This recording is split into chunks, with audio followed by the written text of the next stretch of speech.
What I'd like to do, I'd like to share a little story here with you. It's a very tender story. It was sent to me by someone who sends me beautiful things in the mail. And I call it the Teddy story. And I'd like to read this to you, if I can do it without tearing up.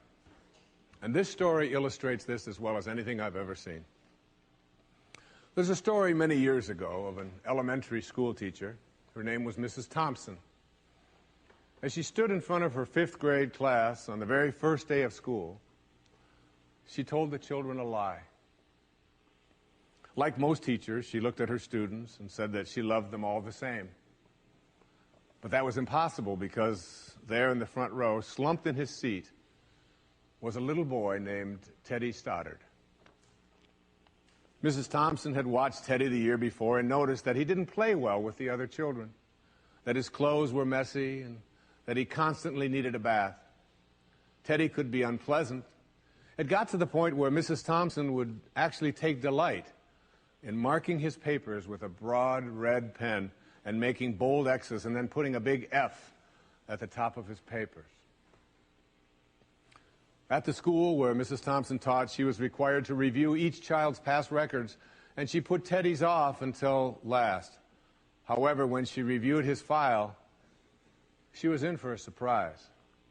Teddy's 1st grade teacher wrote, "Teddy is a bright child with a ready laugh. He does his work neatly and he has good manners. He's a joy to be around."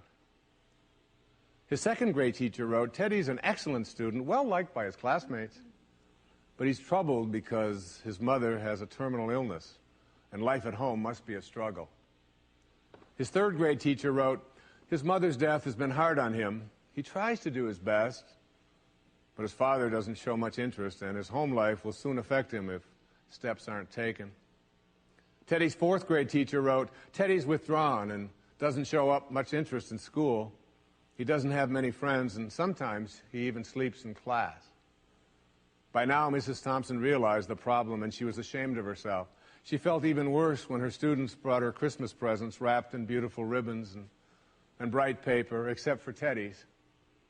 His present was clumsily wrapped in heavy brown paper that he got from the grocery bag. Mrs. Thompson took pains to open it in the middle of the other presents. Some of the children started to laugh when she found a rhinestone bracelet with some of the stones missing and a bottle that was 1/4 full of perfume. But she stifled her children's laughter when she exclaimed how pretty the bracelet was, putting it on and dabbing some of the perfume on her wrist. Teddy Stoddard stayed after school that day just long enough to say, "Mrs. Thompson, today you smell just like my mom used to." After the children left, she cried for at least an hour. On the very day, she quit teaching reading, writing, and arithmetic, and instead, she began to teach children. Mrs. Thompson paid particular attention to Teddy. As she worked with him and his mind seemed to come alive, the more she encouraged him, the faster he responded. By the end of the year, Teddy had become one of the smartest children in the class, and despite her lie, became one of her teacher's pets. A year later, she found a note under the door from Teddy telling her that she was still the best teacher he ever had in his whole life. 6 years went by before she got another note from Teddy. He then wrote that he had finished high school 3rd in his class, and she was still the best teacher he ever had in his whole life. 4 years after that, she got another letter saying that while things had been tough at times, he stayed in school and stuck with it and would soon graduate from college with the highest of honors. He assured Mrs. Thompson that she was still the very best and favorite teacher he ever had in his whole life. Then 4 more years passed, and yet another letter came. This time he explained that after he got his bachelor's degree, he decided to go a little further.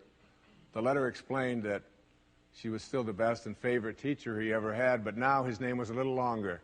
The letter was signed Theodore F. Stoddard, M.D. But the story doesn't end there. You see, there was yet another letter that spring. Teddy said he'd met this girl and was going to be married. He explained that his father had died a couple of years ago, and he was wondering if Mrs. Thompson might agree to sit in the place at the wedding that was usually reserved for the mother of the groom. Of course, Mrs. Thompson did, and guess what? She wore that bracelet, the one with the several rhinestones missing. And she made sure she was wearing the perfume that Teddy remembered his mother wearing on their last Christmas together. They hugged each other, and Dr. Stoddard whispered in Mrs. Thompson's ear, "Thank you so much for making me feel important and showing me that I could make a difference." Mrs. Thompson came with tears in her eyes and whispered back, "Teddy, you have it all wrong. You were the one who taught me that I could make a difference. I didn't know how to teach until I met you." Isn't that a beautiful story? Yeah.